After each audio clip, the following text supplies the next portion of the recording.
and welcome to Agencyphonics. I'm live today with Leon Mills from We Are Adam, and I'm going to be coming over to him in a minute. But first of all, a couple of thank yous, as always. I want to say thank you to our sponsor, Forecast. They very kindly sponsor our social enterprise, not-for-profit Agencynomics and Agencyphonics, and also Wirehive, because they provide us with all the studio equipment to do the podcast live. Leon, we're not live today, unfortunately, but then you haven't had to come down to Manchester to Farnborough.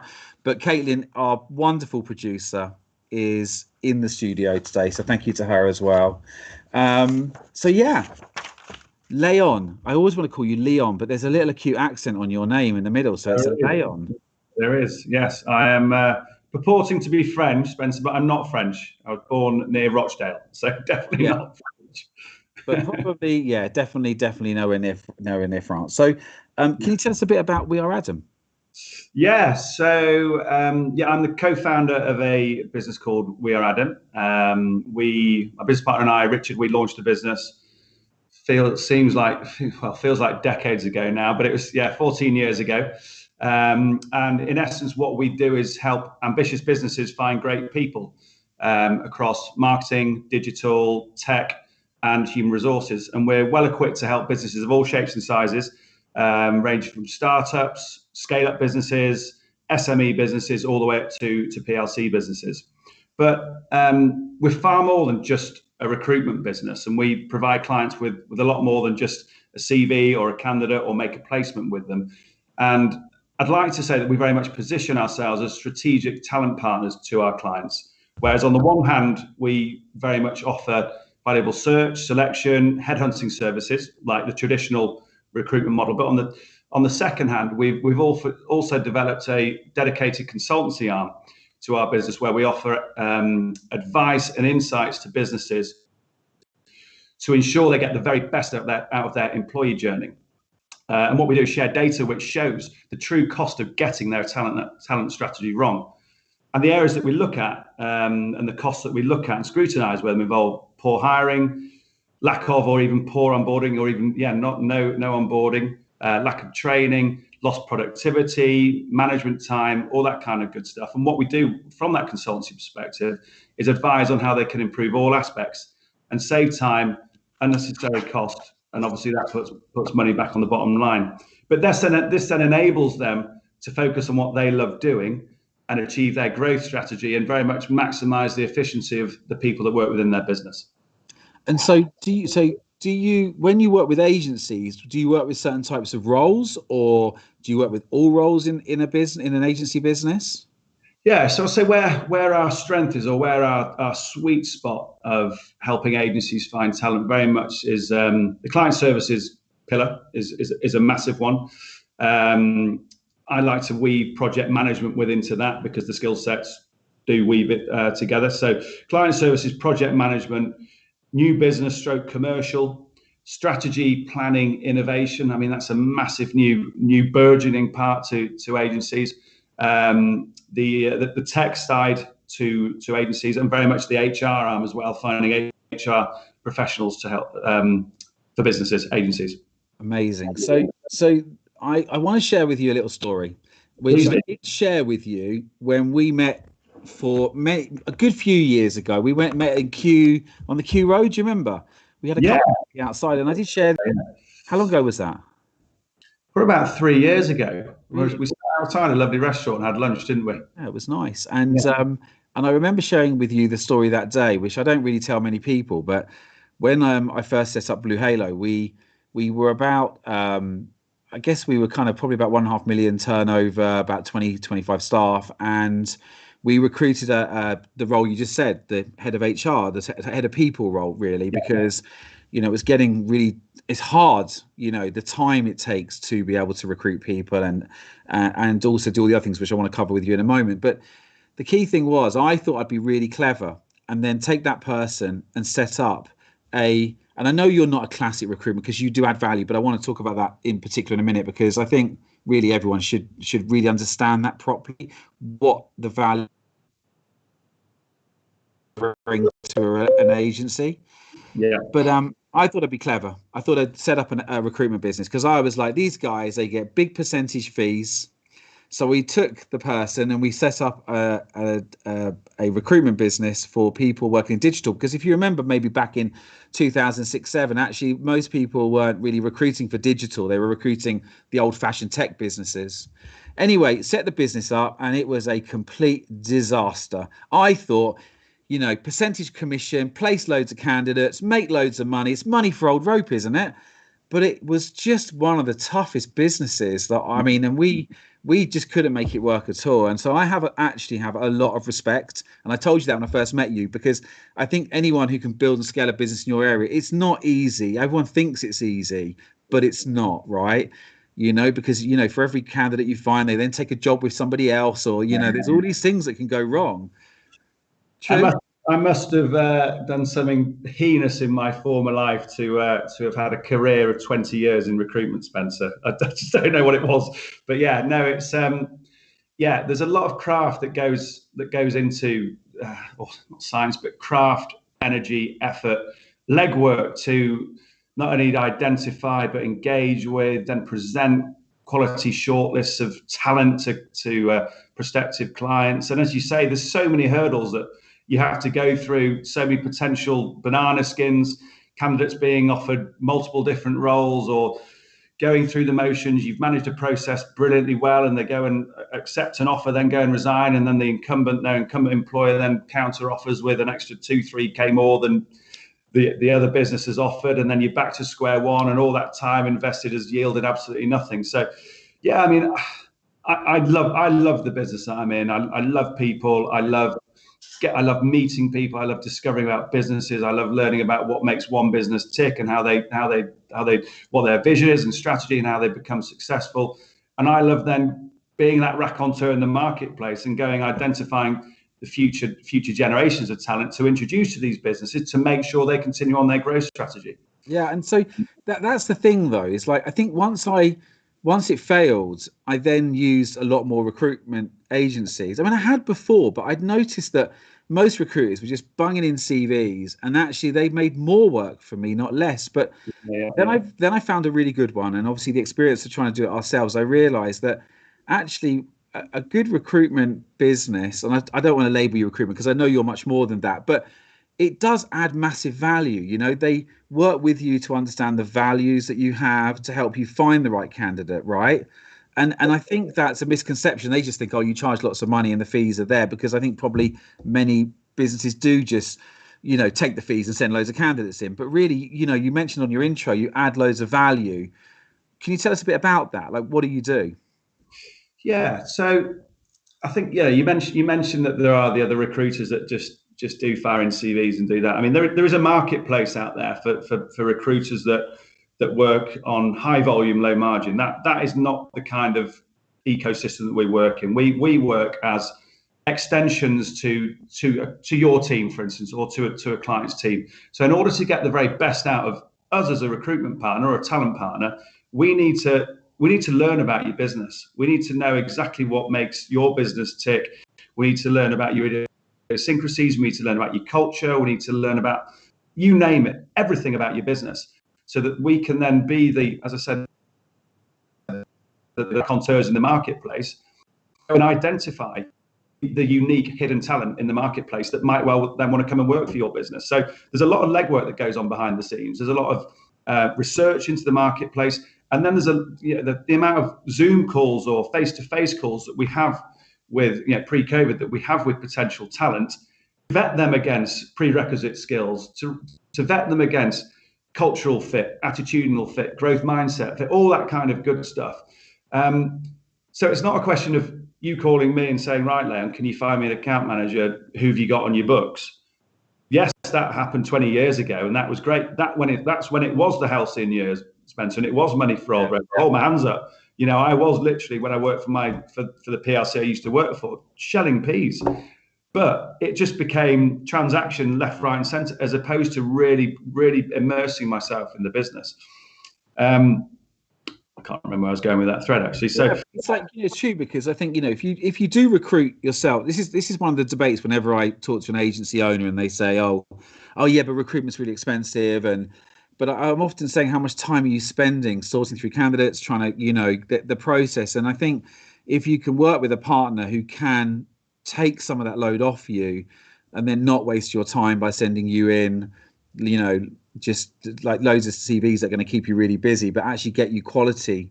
But also, are you still there, by the way? Because you're frozen on my screen. Yeah. It's fine. The other thing is if you want more diversity in your team, then at least when you go to a recruiter can go out and you're not just relying on the inbound, right? You can go out, as you said earlier on, you can headhunt people, can't you? So people in jobs are probably sometimes more, lucrative than people who've been made, who've lost their jobs potentially. You've got, the ability to hopefully add more diversity to the range of candidates that they're seeing as well, rather than just literally getting in what you're getting in inbound. So I think people don't really understand that. It's a bit. Do you find that as a problem as well? Yeah, very much so. And it's like an education piece, isn't it? Really. And to go back to your original comment about people saying that we're really expensive, and I say, well, compared to what? What are we expensive compared to? Let's look at agency example. You provide a great service to client side businesses in terms of what they need to achieve, and without great talented people are our greatest asset. How are they actually going to deliver that? But as you say, we're looking at the whole diversity piece. Yeah, we can take a brief from a client and they can give us a whole smorgasbord of exactly what they're looking for, and we can go and identify that. As you say, take them out of that natural sort of short corridor of people that might well come to them, and we can go and search for these people. And as you say, it enriches the culture and the diversity of any particular business that we're helping grow. But what I was thinking earlier, I knew you were going to ask me about the sort of the value, etc., and trying to do a quick job and that sort of thing. And I was thinking to myself that it's very similar to an agency who doesn't have an internal business development function that will engage with, for instance, a lead generation agency or a new business agency. There's some great ones out there, and I've heard about some stinkers that are out there.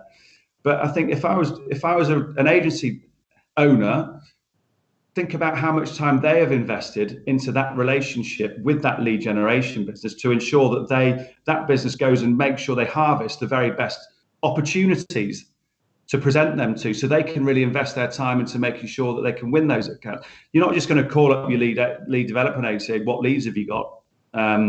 Whereas with when they call up recruiters and say, what candidates have you got in your database? It just doesn't. It's exactly the same as that kind of analogy. Yeah, we got some questions coming through in the chat, which is going to be great. So I'll throw those to you in a little bit. When you probably, I don't know if you've seen, but there's a few of us that go to South by Southwest most years, and we go there to kind of just get a bit of a different perspective on technology and where things are going, and get a bit of time away from the UK. Yeah. And Pete and I went I think it was about 2 years ago, just after the Oscars were getting really attacked, right, because of their lack of diversity with people who've won Oscars. And JJ Abrams, he's the guy who did the Star Wars movies for Disney. He was hosting one of the panels, and someone asked him that question.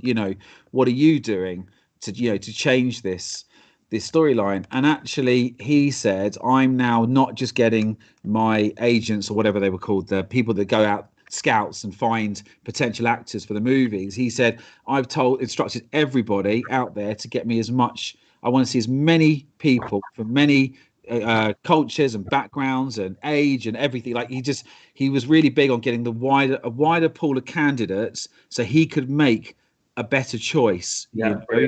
And I really like that, and I sort of took it away, and I've been trying to encourage my agencies to try, and the ones I work with a lot, to try and do that, because I think sometimes it is just the same people applying for the jobs, and you don't really, so I think that, are you finding that that's a demand or not? Is that there's been a massive trend over the past definitely couple of years where part of the brief is we want a diverse shortlist, and it's great to see. I love seeing that. Me too. And so the other thing is, would you think now, because I know you've written this amazing piece of thought leadership, which we're going to talk about a little bit on the Future of Work report, but I'll talk more about that in a minute. But do you think now, because of this kind of people not working so much in centralized regions and offices and maybe more distributed now, do you think that's going to help people get more diversity from like the shires, I call them, like the home counties and those areas that, that maybe don't have the diversity, they could now attract them, I guess. Absolutely. I mean, the talent pools have just been thrown totally open book now, hasn't it? Because we don't all need to be in our offices 9 to 5 in wherever it might well be, central London or Timbuktu. You can work from absolutely anywhere and be just as productive. So yeah, I see it as the floodgates opening really on bags more talented people who wouldn't have had the opportunity to work in these great businesses having these opportunities now. So yeah, it's great. When I spoke to Daniel Priestley, do you know Daniel Priestley, the guy that wrote? Yeah. I watched your podcast with him recently. Yeah, do you remember he mentioned about the time zones now, and he said he believed that. Have you seen any evidence where, for example, I mean, I guess South Africa's in our time zone, where maybe, there you might help agencies in the UK find talent from, a particular time zone. Yeah, very much so. Yeah, so some agencies that I'm working with now actually are happy to hire people who are in the European time zones, which is great. I mean, it makes our job slightly more difficult because it means we're not only headhunting for a business based out of London or Manchester, but the whole of Central Europe. So it's But that's got to be quite exciting, hasn't it? Yeah, very much so. But obviously, if you've got a small niche area that you can look at, that you can really pinpoint the talent in that. But if it's harder, if it's wider, but yeah, no, it's far more exciting for me. You're getting to speak to a lot more culturally diverse people as well, so you discover more about them, about working practices, cultures, that kind of stuff. So it's a win-win. Amazing. I love that. It's really good. So one of the things, in fact, I'm just going to quickly pick up this question because it could be relevant. Yeah. We are Purple Dog. Question for Leon. Are you focusing on senior roles or can you provide juniors as well? And diversity question are very attached to the diversity of our current team, but it's not easy to keep that balance. Any recommendations where to look and find diverse profiles? So first of all, do you do junior roles or just senior roles? Yeah, we do. But I'll be dead honest. It's easier to find more junior profiles at the moment. There's obviously a lot more people who are on the market at the moment, and a lot more junior people for some reason on the marketplace. So, if you really are struggling, I'd be very keen to have a conversation with you. But I would advise first and foremost trying your own outreach methods because it might well save you money. As I say, the more senior briefs are all headhunting because the best senior people are still in roles, invested in roles and doing very well. I think the question is actually saying, can you provide juniors? So I said, yes, I can provide juniors, but I would, I would suggest to the individual to try and get them first. If they can't, please do come to. I'm not turning away business. I'm just saying, I would suggest go first via your own channels because there's so many more junior people on the marketplace at the moment. I see. So we talked about that just before we started the show. So there's a bit of an abundance model with talent attraction, right? Sometimes resources or talent is scarce, and sometimes, and you're saying basically juniors are in abundance right now, yeah? Yeah, very much so. So you're focusing more on trying to help people solve the difficult areas. Yeah, more strategic hires where we can add value, where there will be demonstrable ROI in terms of what the money that's invested into our service, basically. The other question was how do you get more diversity into your team in terms of recruitment? I guess not just the method I said, but like, is there any other tips that you would give people on how to attract more diverse candidates? I think this goes to this. I mean, this. I think this is all feeds into individual businesses' talent attraction strategies and what are we doing above and beyond just having a very insipid jobs page of come and work for us. What are we doing to bring our businesses to life now? We've got a unique opportunity with all the online content marketing strategies that we can execute, all the videos that we can execute to really share, disseminate to a wider audience about how diverse our businesses are. I know that sounds like it might be quite generic, but I think you're totally right. I just actually, I think, I was going to ask you, funnily enough, what advice, like you've obviously worked on the other side. I bet if you ran an agency, you'd know all the things that you would do right from the beginning, correct? When I'd it like comes to talent attraction. yeah, I'd like to think so. So what is your kind of, like, if you were running, it's a good question. What if you were running an agency, how would you build the best, talent attraction? What would you do to make it, So to make first, want to work for you, I guess. okay. Well, first and foremost, I think from a strategy perspective, always be hiring. Yeah, like I think the analogy I draw is that your talent pipeline is exactly the same as your sales pipeline. Your sales pipeline is always running. You've always got an eye out for new business. In the same breath, we should always be on the lookout for new talent. So that treadmill of talent should be just coming through and coming through and coming through, so that as and when you do have an opportunity, you've got 3 or 4 people to choose from, and you can pick up the phone and say, right, now we do have that opportunity within our business. So those gentle conversations, nurturing, seducing, what kind of parlance you want to use, always be doing that. Prospective talent, like they are prospective new client. That's the kind of mindset I think we all need to adopt, and treat this as a long-term kind of model, not a short-term. Shit, I've got a vacancy. I need to get a bum on a seat ASAP type thing, because that's when we all make errors. So I was taught years ago, the whole idea of hiring slowly and firing fast. Make sure that you go through the whole motions of vetting people, introduce as many people as you can to them in the business, and also give ownership to the process to the people within your business, to make sure that every stone has been unturned. I love that. And it took me many years to learn that actually, creating a proper recruitment process is really, really key. Like I read recently, I think it was Amazon, who do something like 7 interviews now before you get the job.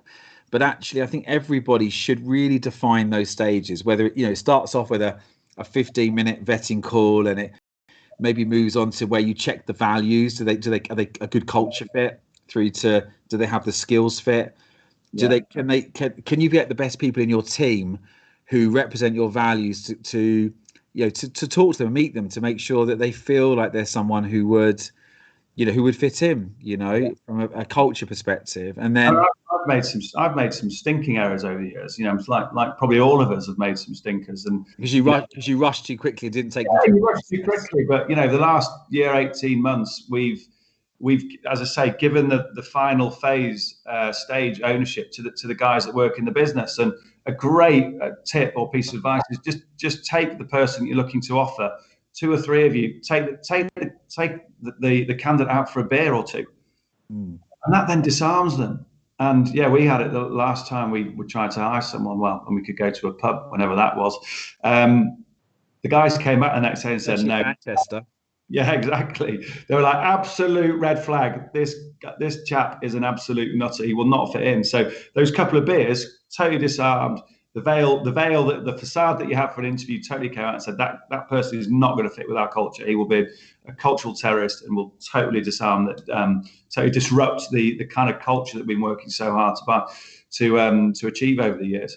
Yeah, and bouncing back to that diversity question, I think yes, you can help yourself by getting more people on the list, but also I think if your website, you were touching on this, I think your website has to be it has to be friendly, right? It has to sort of try to communicate in a way that appeals to all. So I remember working with one agency, and they were just fed up with having male programmers all the time. They wanted to have a better diverse mix of having female programmers as well as male, but they actually asked a female programmer to look at their job descriptions, and she said, I would never apply to work for you.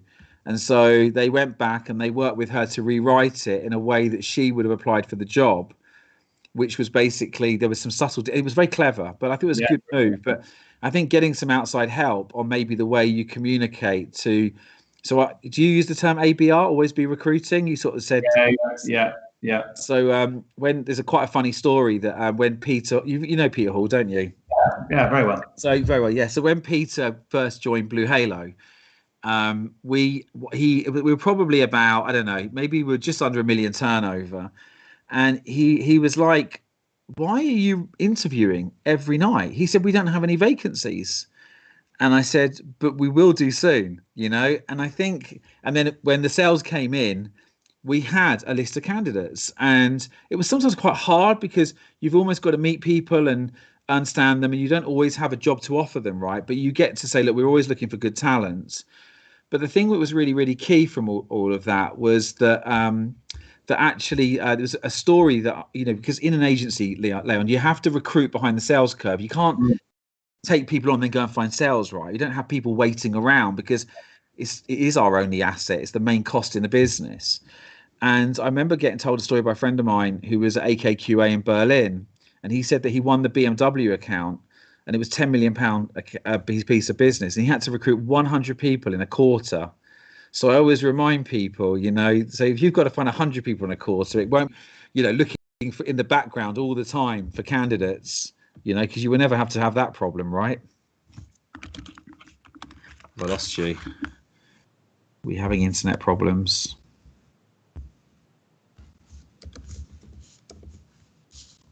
Leon, are you there?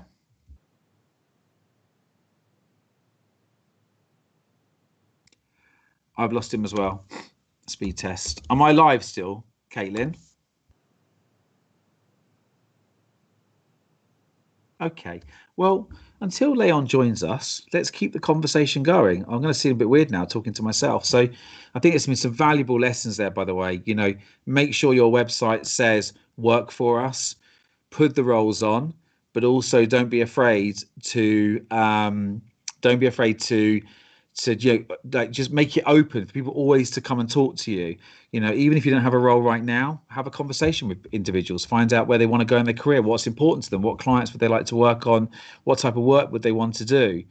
There's quite a famous story I heard about an social media agency that grew very, very quickly, and the CEO spent most of his time actually meeting all the talent he could in the space because he knew one day he would need to recruit them. So I think it's that ABR strategy. We do talk about it in the Agencynomics book. And by the way, I just want to explain why I'm wearing this cap today, because I've got lockdown 2 hair. Hair appointment is on Saturday, and so I'm sort of gone for the whole, you know, hermit look today. I'm sorry about that.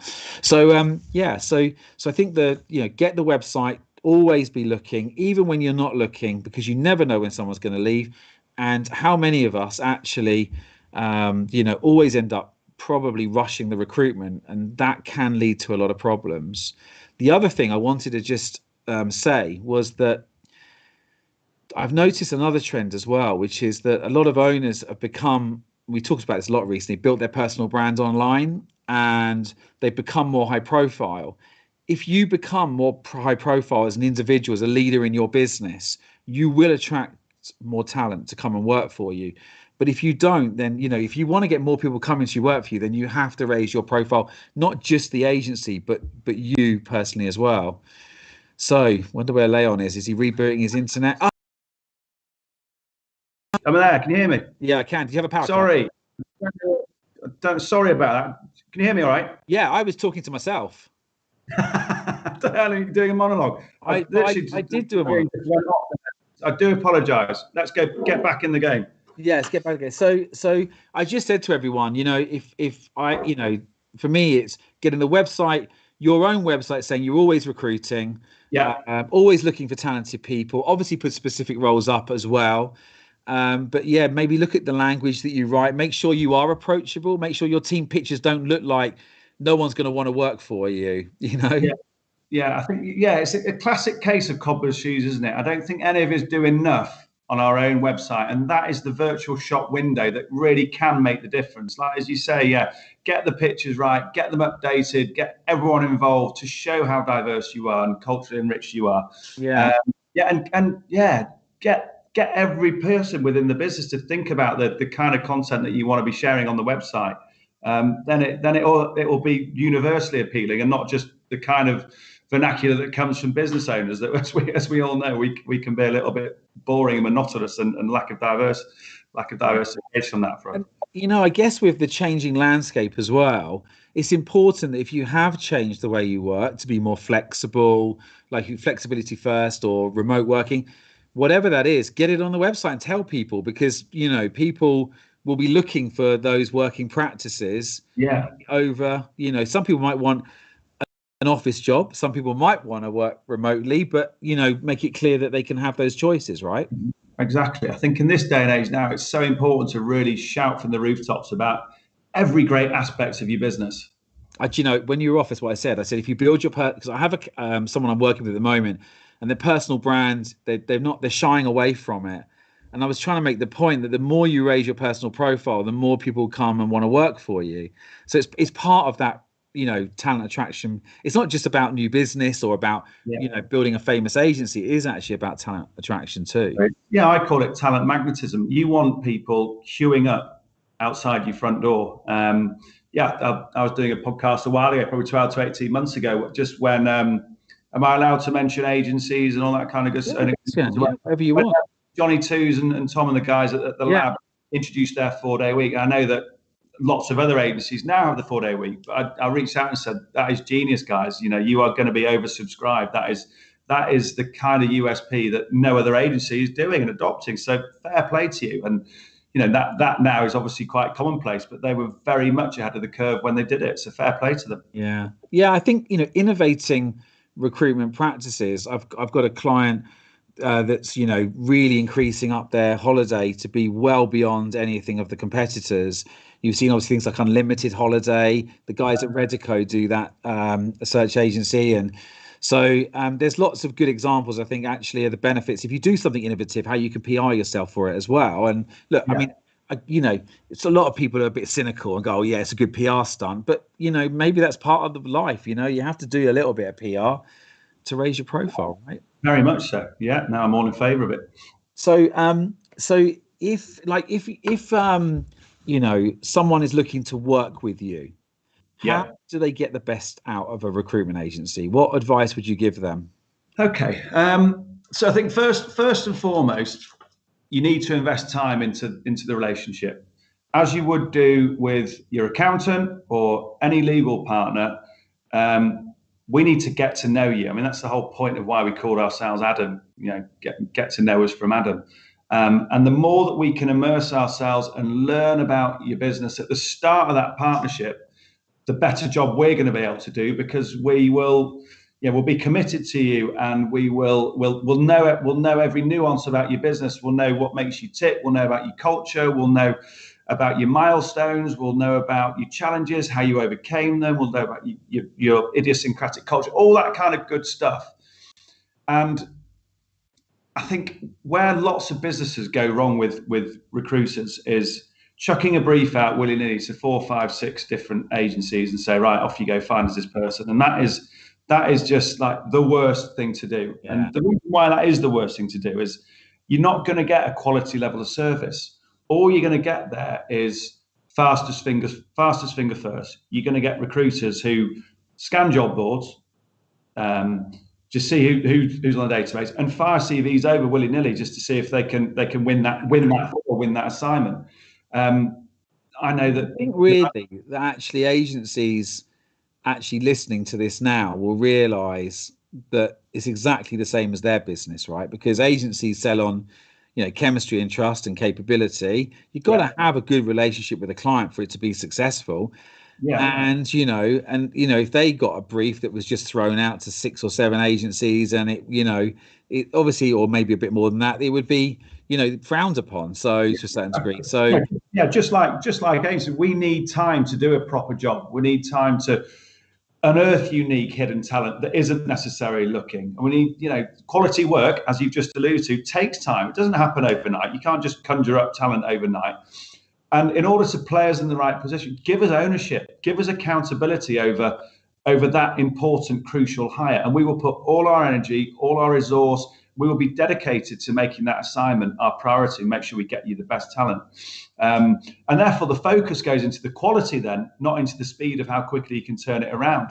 And it's not just a quick scour of a database, it's a detailed and extensive search.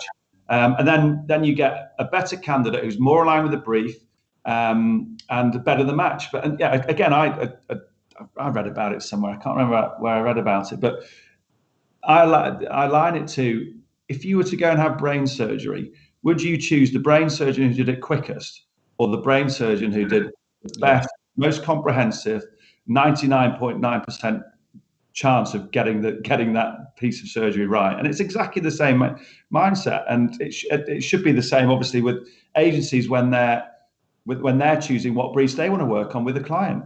Yeah, I mean, I think that's interesting. I think, definitely something I learned along the journey, which was have a more strategic partnership with your suppliers. Don't treat them as suppliers, make them partners. And if you do that and you take a long-term view, I mean, most agencies should have a plan of where they're going to grow next year, if hopefully it will grow, and what roles they're going to need through the year. So, they can be proactive, and they can sit down with people like yourself and go, here's our recruitment schedule for next year.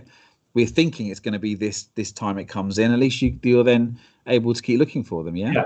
And the best client relationships we've got, as you say, we know what that 12-month visibility looks like, and we're building a virtual bench of talent for them, so that when that Q1 March they need that individual, they know that they've got Bob, Jane, Teresa, Clive sitting waiting to come and join the business when they've got that brief. So it's about building it proactively. And yes, it takes time. And yes, there's 101 things that all agency owners have to do above and beyond, having a 7 p.m. coffee with a prospective candidate. But if you want to really get ahead and make sure you're getting the right people, that's the energy we have to put in. That's exactly what I've had to do as a business owner over the 14 years that I've run a business. And, it might sound ridiculous, but we also have a dedicated roster of 2 or 3 recruitment partners that we work with. I don't know, people will probably watch this going, is this guy bloody mad? We do have to pay exorbitant recruitment fees as well. But the reason why is we are investing all our time and energy into building a network of talent on behalf of our clients. I'm not speaking to recruiters day in, day out. So when it comes to me trying to find talent, I'm literally like an agency owner. So which is why we do rely on 2 or 3 absolute tried and trusted partners who are great, who find us our next generation of talent. So it works if you do invest time, but it takes time. Do you also talent manage individuals' careers as well? Or do you know what I mean? Like if you place someone in a role, like maybe 4 or 5 years down the line, if they wanted to move on, I mean, it's probably quite difficult because if you put them into a client, I guess. But because I remember before I set my business up, it was Harvey Nash, those guys. There was one guy there, and he'd say, right, I'm going to look after your career for the next 10 years. He was like, I'm going to keep you moving on. Do you do that kind of stuff? Really? Is that an older approach? Well, so I guess loosely we do, vicariously do, because if I've placed someone, they will invariably become a client. But then when they're looking to leave, they will obviously pick up the phone to me and say, right, lad, I'm looking for my next opportunity. So I guess over the 20 years that I've been in recruitment, I've probably placed the same person maybe 3, 4, 5 times in their career. And they've not only become candidates to clients, but they've become good friends of mine also because of that amount of time. And if I'm helping them achieve and realize their business goals. But there's nothing I love more than placing a candidate and them then entrusting me with finding their team and helping build their team, because it's a real privilege that it's a massive pillar in any business, isn't it? Getting the right people around you to realize a vision that you've got. And so, as I say, I feel really humble and privileged that people want us or want to engage with us and my business to help them grow their business. Great. I love it. I really hope people listening to today will see a different perspective on getting the right partner to help you, with your talent management, rather than just looking as a commoditized, way of finding people. I think that's the experience I got from in the end. It took me a while to learn because I was cynical, but when I looked back, Leon, at the team I had at the end of the journey, actually 2 things. The first thing was half the team were from recruitment agencies and half weren't. There was no real difference. Like one area didn't outshine the other. Maybe if I'm honest, I think the recruitment did slightly tip it a little bit. Because I think 2 of my senior people, they had coming from recruitment. And so the second thing I was going to say on that, I've just gone out of my head now because I was thinking about the 2 people that I recruited for the recruitment agency. Was sometimes when I work with agencies, weirdly, maybe the answer to this question, I found that I just got more candidates in generally. Have you ever had that before? It's almost Maybe. like sometimes candidates sort of figure out who it is, or they just start looking around. But it was like really weird whenever I use recruitment agency to help me or agencies, I just seem to get more, maybe just more focus, more momentum. I don't know. Yeah, probably. Or the law of attraction, something like that, maybe. Maybe I don't know. Serendipitous recruiting, call it But you know, that. it happened only a couple of years ago. Someone had said, "Yeah, I saw it was advertised, and I figured out who the agency was, and I went direct because I thought they wouldn't want to pay a fee or something. Something very dodgy like that." But I don't know. It was always, Fair play if that person works it out. yeah, There's a level of initiative. tenacious, quite tenacious. So you've created this future of work report, and there's been a lot of talk recently around, what's going to happen. We've run our own polls in the community, and but I'd love to get you just give us a summary of what did you, because it only came out like two. You emailed me, by the way. I hadn't replied to your email yet because like I'm 2 weeks behind on email, but yeah, talk to us about the report. So we've put together two white papers. The first white paper we put together probably about 4 or 5 months ago. And this second white paper is a lot more detailed because we've got a lot more detailed insights and a lot more research has gone into this, both on a UK and a global basis. I just do need to caveat that all the credit for doing this must go to my operations team for putting this together. I can't take any of it. You steal all the glory. You just say it was all you. I won't, I won't tell. No, I'll name check Leanne and Kimmy if they are watching and say, yeah, it's the feedback, Spencer, that we've had. To you guys. It has been brilliant. I'm really proud of what they've done. So we've obviously picked out, collated the key trends and concepts that seem to align and resonate with the anecdotal experiences that we've been learning from all our clients. So obviously we've put it all together and shared it. And as I say, we've hoped it was going to add some value and get people thinking about how they need to tweak their working arrangements, pivot, all that kind of good stuff. And yeah, there's some really good stuff. Was there anything really surprising in there? That's something that surprised you at all? Or did it all seem like seemed quite sensible? Do you know what I think? I've read it and reread it and reread it, and I think just different bits have jumped out at me. Just when you actually sit and reflect, for instance, burnout is a real threat, an increased threat. 1 in 4 adults in the UK are showing signs of burnout because of this new way of working, because we are working so many more hours, because we're going in and sorry, the light's just gone off. That's brilliant. You look like you turned to an alien as the light went out. It's brilliant. Up and down. At least you've got eco-friendly lighting. Yeah, exactly. We're doing of it. So people are sticking, so people are working so hard and neglecting their personal mental health. So just little bits like that, you think, yeah, do you know what? The penny does drop, because there's no, you just segue through a day, don't you, without your little meetings or without it's one Zoom after another.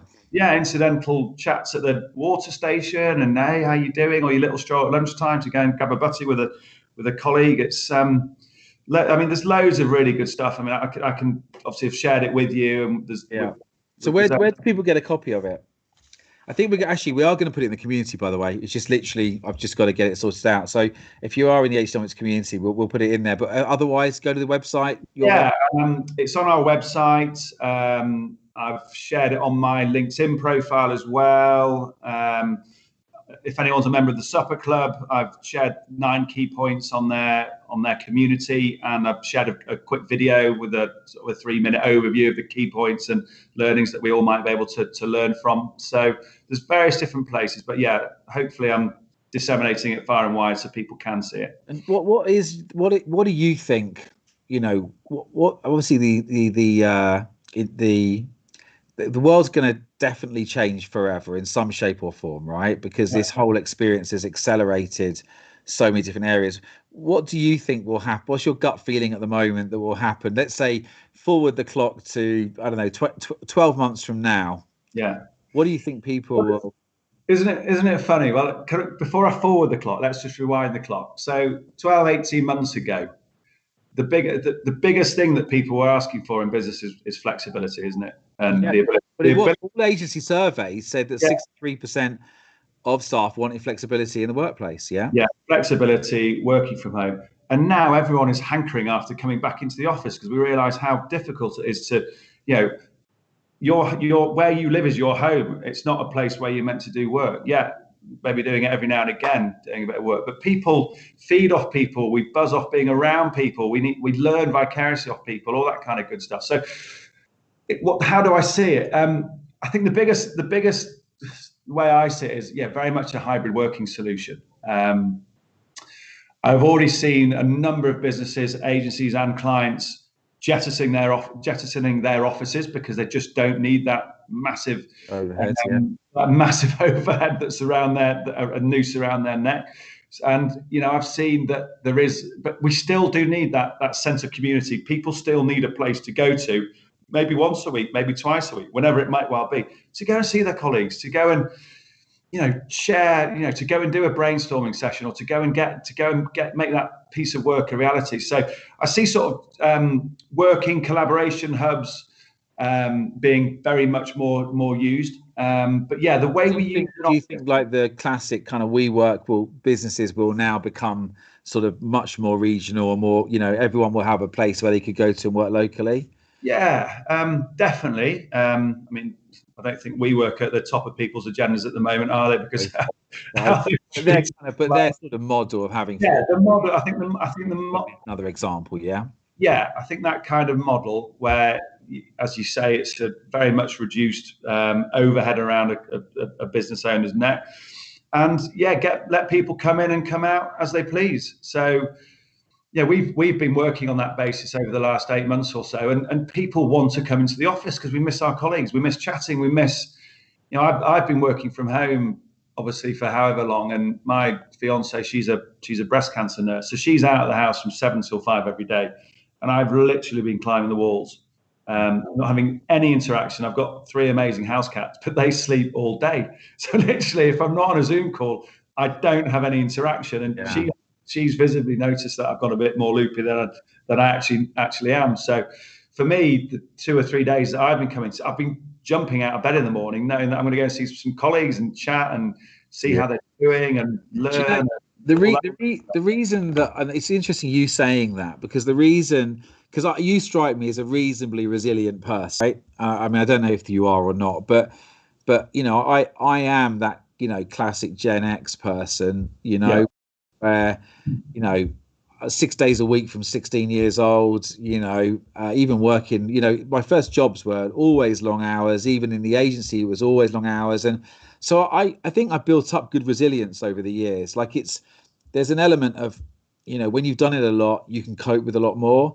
And I think that, so I'm not saying it's right. I'm just saying, but I have good resilience. But even I have I've had 2 points in the last 6 months where I never struggle, and I've struggled. So if I'm struggling, everybody else, and I have to say, every board meeting I've gone into, there's always been one person who's struggling, So it is that you're right, and it's.